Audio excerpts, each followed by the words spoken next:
How does hiring an event coordinator help you plan a better wedding or corporate event? Find out next.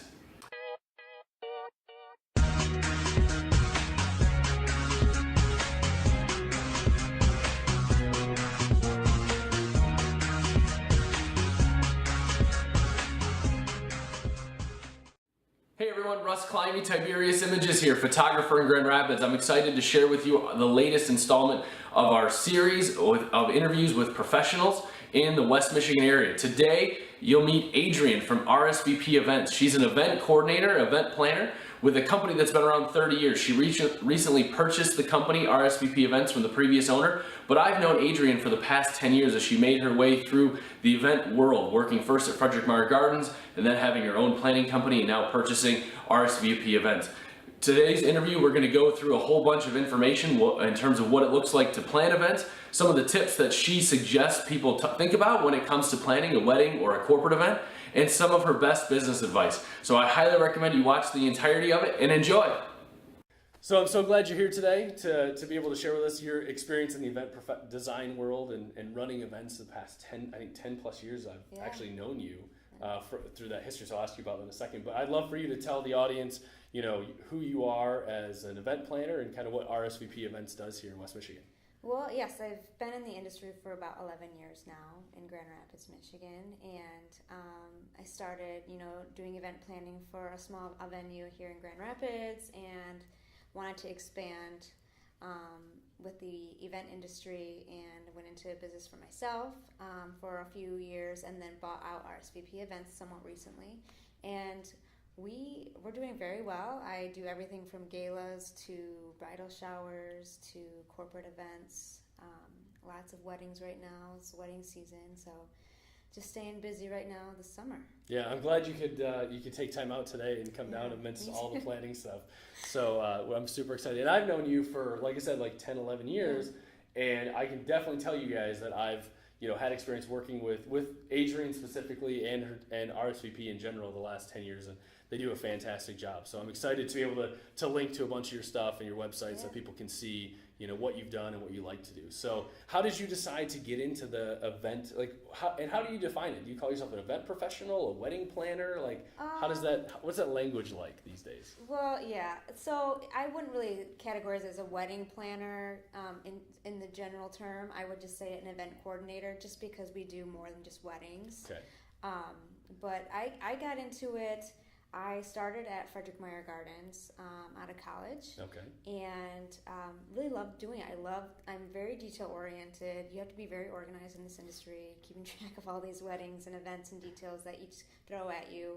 And I just kind of really liked kind of being in the field, doing events. Like, everything's different. That's the thing, is every day is different. Every bride is different. Every scene's different. And so there's times where I'm in the office, and there's times where I'm out at vendor appointments, and times I'm at weddings, and so it's just kind of nice to kind of toss it around a little bit and not sit in an office all day, which is not for me. Yeah, was that kind of the intention originally? It was like, I don't want to sit in a 9-to-5 office every day, so I need to be out doing something else. Well, and it's just fun. I wanted to do something fun, and it's weddings are always such a happy occasion. Events are always happy. Everybody loves going to events, and it's just kind of a nice atmosphere to be around. For sure. So you've been in this industry really since school. Like, right, this is because I've had conversations with other people where they're like, oh, I was in the retail world for a while, and then ended up doing this on the side, and then it transitioned to a full-time thing. That's not your story, though. It's just from day one. Day one, right? Yeah. And so, what does RSVP look like today? I mean, are you, do you have 80 staff that you work with? Do you have? Yeah. Is it just you? Like, tell people like what that experience is like in terms of running a business. Well, they've been around for about 30 years. Oh, okay. And I knew the previous owner since the beginning when I worked with her at Meyer Gardens now and then, and we've developed a friendship, and so they basically, I'm sorry, what was the question again? No, it's all right. So what does it look like in terms of your staff? Do you have, are there 80 people? Is it just you? Like, how does that work? So because it's up and down, there's a slow season. In the winter, it's pretty slow. Summer's, of course, very busy. I contract out a lot of my work. I don't have anybody full-time. I have a few interns.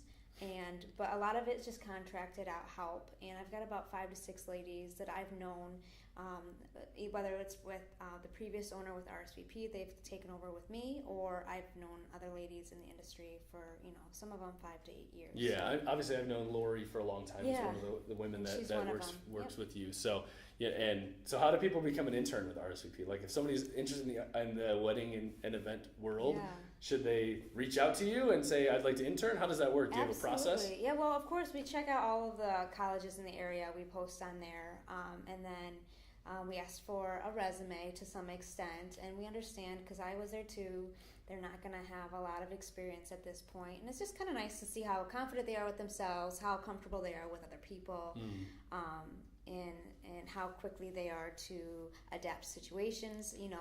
If someone's asking them a question and then they don't know, how do they handle that, and really just a confidence about them, and a little bit about the industry would be great to know. But honestly, my intern right now is fantastic. She's great in the field. She's kind of someone who doesn't have to keep asking me for help.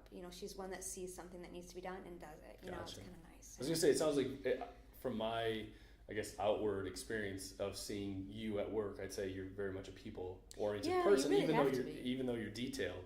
So folks who end up working with you are probably, they need to have good people skills. Right, absolutely. Which is so easy to teach these days, right? It's not at all. It's Yeah. very difficult to find sometimes. It is, and you have to be comfortable with talking to people too, and sometimes they put you on the spot, and you really just have to be really cool about it and calm, and you don't want to worry anybody. If there's something going on behind the scenes at an event, the last thing you want to do is worry your contact. For sure. So you just kind of say everything's going great, and then run back and take care of the problem. Take care of it. Yeah, because no one notices, a wedding, an event coordinator, an event planner, until something goes wrong, and then they're like, "Where's the event planner?" Right? And when everything's perfect, just going well. Just going well, exactly. We're in the background. So what does it look like being in your industry, and I guess in two forms, like day to day? Like think through your week right now. I'd love for you to share with people, like what does it look like to be in the industry? And then maybe as you plan out 6, 12, 18 months, you kind of think big picture about your business. I'd love to hear those two perspectives. Yeah, definitely. So week to week, it's like I said, it's always different. I've been in the office a lot this week, and a lot of my conversations are through email. Everybody seems to email. No one really wants to call and make a conversation. A lot of times I try to call people because I think it's a quicker conversation opposed to going back and forth with email. But I have an event this weekend. Actually, I have 2 events this weekend. So Friday, tomorrow, I will be reaching out to the florist and going to pick up some items there. And earlier this week, I was picking out linens for an event down the road. And I had a meeting at DeVos Place yesterday for an event, a gala in November, and we were sorting linens out then, and then I'm back in the office again afternoon today. That's so awesome. It just kind of really varies, which again, I really like to have that back and forth. For sure. Nothing's set. And then how do you think through your business in general, like long term? You've obviously got a bunch of stuff on the docket, but as you think through, how do I grow my business? How Absolutely. do I plan? How do you Definitely approach that? On my mind right now. With this being my first year with RSVP Events, I'm just kind of getting my feet wet, learning how things would work with them previously, and the contracts that we have in place right now with those brides, which was a little different than what I had previously worked on. So I'm just kind of still learning with the current brides that were previously booked with RSVP. But I'm always looking and always thinking about how I can expand this company. And I've been talking to a lot of people, and the number one piece of advice that was given to me was don't focus on the little things. Pay someone to do the little things. Look at the bigger picture and focus on that, because someone else can do the little work. You want to think of how you can expand and focus your time on that, which is really interesting because, it makes sense, but it's not something when you're in the thick of it right now, like I am with the wedding season. You don't think about those things. You think of today, and next week and the next week and after that. When things slow down a little bit, I'm definitely going to reevaluate this past summer, what I think went well, what I think went, could have gotten better at, and then definitely dive into looking at that bigger picture and thinking, okay, would I want someone part-time, which I think would be helpful next year. And I'm working with corporate right now, which I love working with corporate because they're great, because you work with them every year. So I want to expand that as well, and I think that's a really good value to our business as well. Yeah. So who do you love serving best? Like, people will say, oh, we serve everybody. Well, not everybody serves. A business can't serve everybody. You're for specific people. We so are. who do you like working with best? If you had 100 clients like this, what would that look like? You know, I've been really lucky. I really have. My brides that I work with are so sweet. They're very sweet. They're very understanding, flexible, and I've just found like a lot of the brides and the weddings in the last couple years have just been more, their attitude has been, I want my guests to have fun, opposed to I don't want it to be in a ballroom and very stiff. I want a bonfire, and I want s'mores there, and I want people to remember this night, and I want them to remember because they enjoyed themselves, and to make it memorable. And so I don't mind working. I mean, I know people say bridezilla. I have been fortunate enough to not have any real bridezillas, so I don't mind working with the brides. And then corporate's really great too, because they're kind of black and white. They email you and say, this is what we want, and you take care of it. You send them an invoice, and that's it. They're very, they don't have time to kind of chit chat like a bride would. So they're great to work with too sometimes when it's kind of like a quick in and out kind of event. For sure. So yeah. For sure. So what do you have a favorite event that you've done in the past? Like favorite event. One or two, maybe you could tell people about. Yeah, well, just recently, St. Mary's Gala, the foundation, the St. Mary's Foundation had a gala over at the Harris Building about a month ago. Mm-hmm. It went really well. There were about 300-400 people there, and we helped assist with the decor and the linens. It was a beautiful event. We were invited to attend as well, and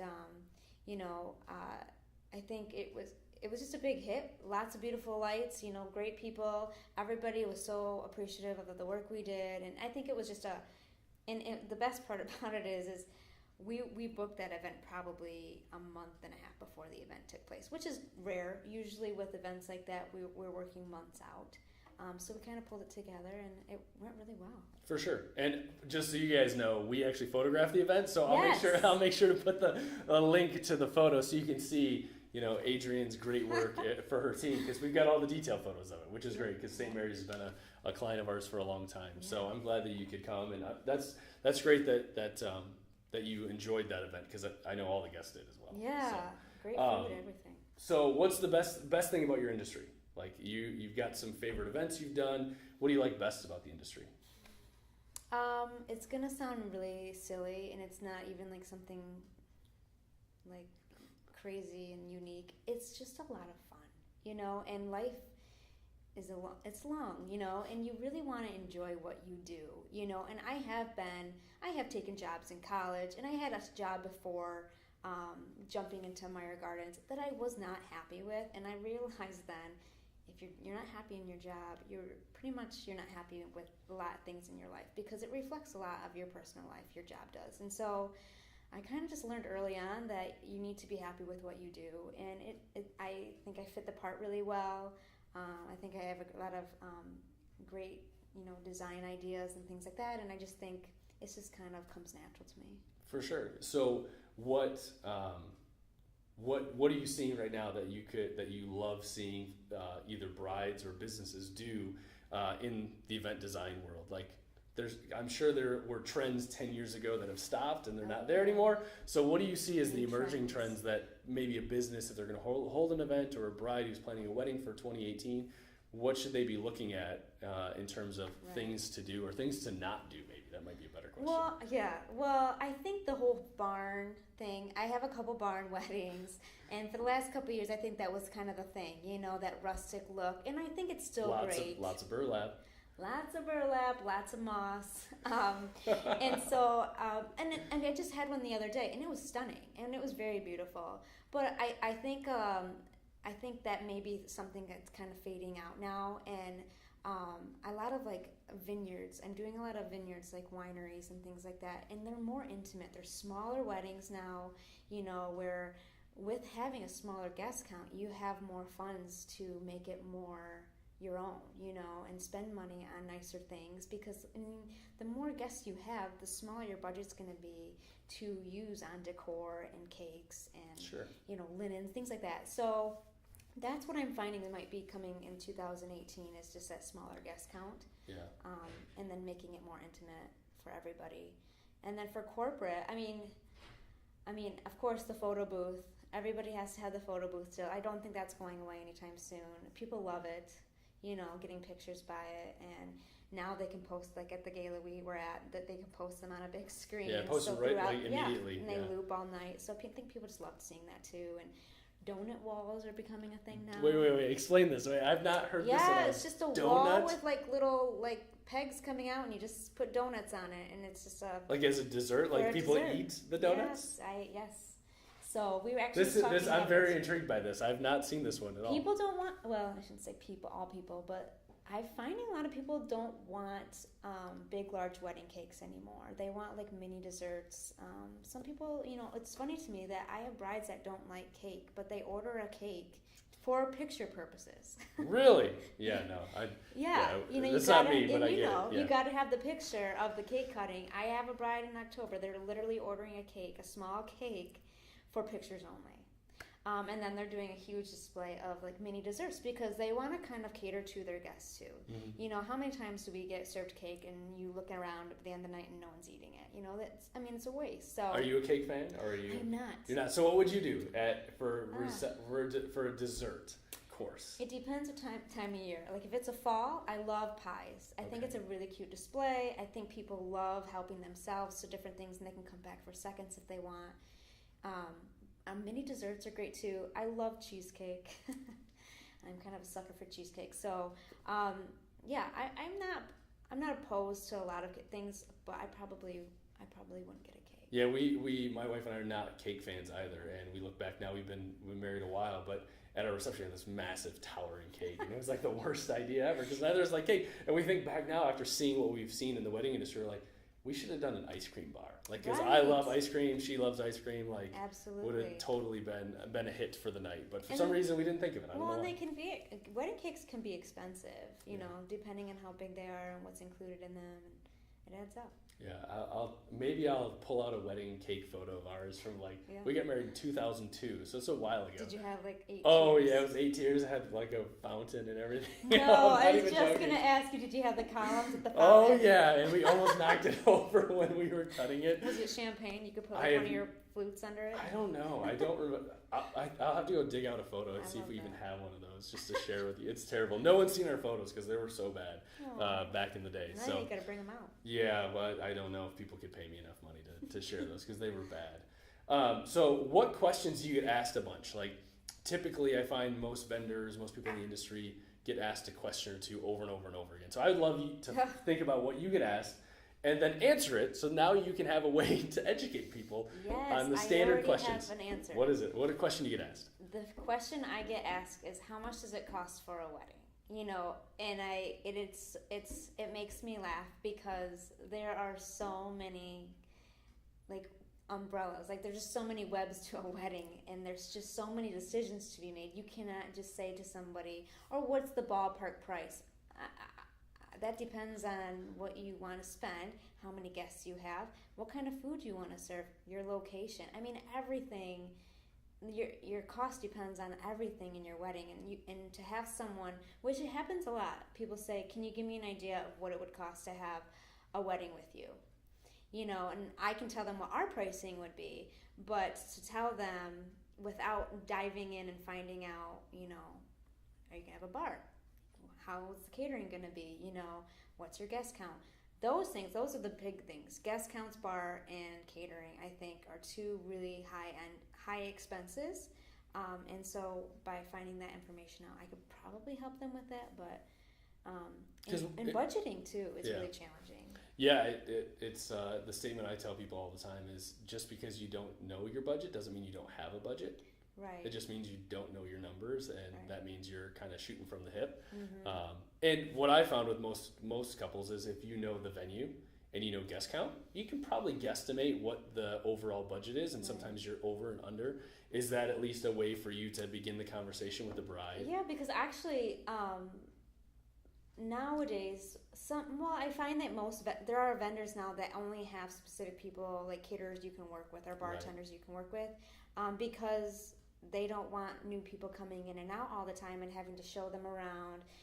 That makes sense to me. So I get it. So like at Meyer Gardens, they have a list of people you can use for caterers. So yeah, I think they have like 4 or something, right. 4 or 5. And so you yeah. can choose from those 4. So it's not them trying to like limit your options. It's just because of like the logistics of having caterers coming in and out of new venues. Because they can run. I mean, at an event like a venue like that, they can run 5-6 weddings in a day on a Saturday.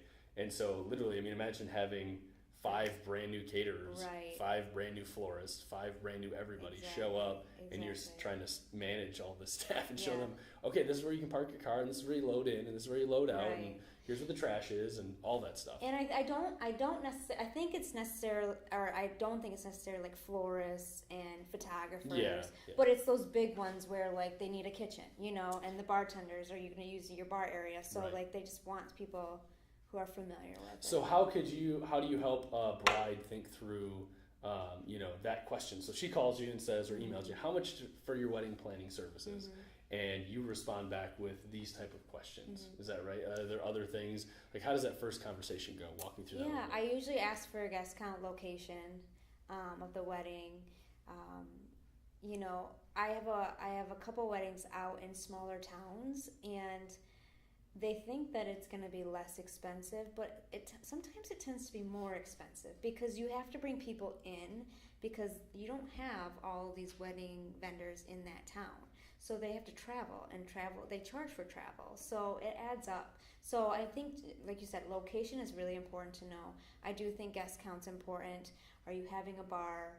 You know, and then I just say, again, do you have a ballpark price that you want to work with? Because, of course, I want to try and work with that. I don't want to go over by thousands of dollars. And if you can't work with somebody, are you happy do you refer them out to somebody else? I just did it yesterday twice. Okay, so there you go. Twice in a day, she's realizing, you know what, I'm probably not the best fit for what you've got going on. So well, I referred them because we were booked. But, there you go. But there have been times where I'm like, you know, I don't know if we're a good fit for you. You know, whether it's a budget purpose or, you know, maybe it's a personality flaw. I don't know. I mean, it's rare, but you want to work with people you get along with, you know, and that you mesh with, and there's a chemistry there. That's really important. So. So what question do you wish people would ask? So that's the question they always ask, and it's what question would you like them to ask? What information do you need from me in order to get a good cost on my wedding, and so I can figure out a budget? All right, say that one more time. What information do you need from me in order so I can find out what I should budget for this wedding? Did you guys hear that? We're going to make sure we put that down below. Brides, you can literally copy and paste that question and email Adrien. It's good. Do some homework ahead of time, you know. Find out, you know, before reaching out to a coordinator, because they're going to need to know that information. Just because there's so many options out there, you know, it's just not a cookie cutter wedding industry anymore. I think about West Michigan and how many places you can possibly have a wedding. It's just crazy, the venue locations, and even not necessarily the typical ones like a Meyer Gardens or an Amway Grand Plaza or a Bissell Treehouse, but like people are doing backyard weddings, and they can have 60 people, and it's this, you know, super intimate event, and they have somebody bring everything in for them. And that's another thing too. Tented weddings are not always inexpensive. They tend to be more expensive because you have to bring everything in. Everything is a la carte at that point. You have to pay for silverware in some senses. I have a wedding that they're doing a food truck, and we were just working it out, the fact that, okay, who's clearing plates? Because you have a food truck, you know, they're not going to clear plates, so now you have to buy, you know, rent servers, and, you know, who's going to bring in those tables, and who's going to bring in the chairs and the linens, and all that stuff, and that's everything adds up. But that's why they pay somebody like you take care of all those details. I tell brides a lot of times when we're meeting with them that the toughest part for me when they don't hire a coordinator is at the end of the day, sometimes watching like mother the bride, father the bride, clearing stuff off tables and taking linens down, and you know they should be having a good time with all their friends because they're they made up probably a third of the guest list, their friends, their family, but now they're in a position where they literally got to take trash out or put stuff in cars. And that's the big thing in our emails out to clients for like inquiries. We always just say, you know what, you've worked so hard for this day. You know, your family and friends, you want to be with your family and friends on this day. The last thing you want to do is put them out into work on setting up everything. Count on someone who's done this many times to do this, because there's going to be fires they're going to have to put out, and they're not maybe going to know what to do, you know. And go have mimosas with your bridesmaids and your mom and your aunts, you know, and come in and show up, and it's going to be done. For sure. So where can people find you online? Like where do they find events or RSVP events online? So our website is events-by-rsvp.com, or you can find us on the knot.com or weddingwire.com, and of course on Facebook. But those honestly are the two, weddingwire.com and the knot.com are pretty popular. We get a lot of business from those. I was going to say, you probably have a bunch of reviews. I know the world of weddings has deals with a lot of reviews. Yeah, we love reviews. If you feel like a lot of our brides, they look at reviews, and they want to see how many stars we have and, how many awards we've gotten off the knot and things like that. And it's important to them, Yeah, so you've obviously run a business for quite a while. What's the best piece of business advice you've gotten over the past, decade of being in the industry that you're in? Honestly, it's being yourself. Don't try so hard, and you can't always make everybody happy. I tend to be a people pleaser, and in this industry you want to make people happy, but you have to understand sometimes, you just can't make everybody happy, and you just kind of got to brush it off and not take it personal, and you kind of go on with your day. But that and just being yourself, and I think that people will be comfortable with that. Be comfortable with yourself. Awesome. That's a great piece of advice. I highly recommend. I second that notion for sure. So, and one last question. So, who is somebody you'd like to work with in West Michigan? Whether it's a client or a vendor or somebody out there I would love to do this type of event. What would that be? Amway Corporation. Okay. Yeah, they do some great events. I know they travel around the world, and I'd be happy to do that too. Amway Corporation would be great. It would have to be a corporation because I don't know the weddings that are out there. I don't know the brides. Sure. But yeah, Amway would be wonderful to work with. And we're getting now in more with the hospitals too, which is always nice to work with them. And then I love galas. They're so much fun to work with, and there's a lot of creativity involved with them. And they have funds, to kind of do like really elaborate things and unique things. So it's kind of fun to kind of do things like that now and then. Awesome. I've really enjoyed the conversation, and thank you for coming out and sharing some of your experiences with us, with the world out there. And again, the website is events-by-rsvp.com. We'll make sure to link below. And are you on social at all? Facebook. We're on Instagram as well. Okay. It's RSVP Events GR. Okay, super. Obviously, all the links will be below. But go say hi to Adrien. Reach out to her, whether on social or through their website, and we'll definitely see you out and about. You guys have a great day. Great. Bye-bye.